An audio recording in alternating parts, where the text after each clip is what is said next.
for her, she was talking about some of the success stories that came from top model. That doesn't take away from the trauma.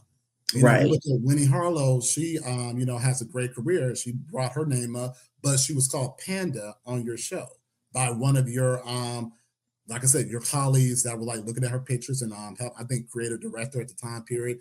Someone was calling her, he was calling her a panda. Which is So nuts. It's like it's just completely crazy. nuts. When I gave you the nickname, it's to help you. If you don't understand it, you will no longer deserve that little soft nickname. I'll call you Porcupine from now on.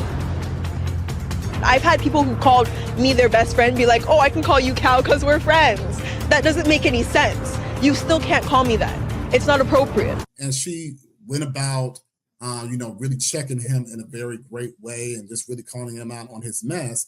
And he's going to get defensive and then say like, well, now I'm just going to call you a porcupine. Basically trying to switch the narrative on her, like saying that you're difficult to work with. I'm using this as an endearing type of thing. Once again, you never give a nickname to somebody, especially something that's cruel like that. And she already expressed that she has a sensitivity with her skin condition.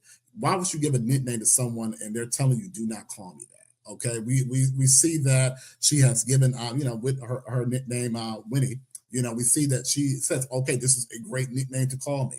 This is something that I say, okay, this is okay for my boundaries. So seeing that type of, that thought process where like, yeah, we did bring in, successful talent. Yes, but you still traumatize your successful talent. That doesn't go, it could be two things at the same coin, meaning, okay, Right. yeah, two things can be very true at the same time. That does not take away from how your brand is in general. You cannot build your brand on trauma. It's all bad.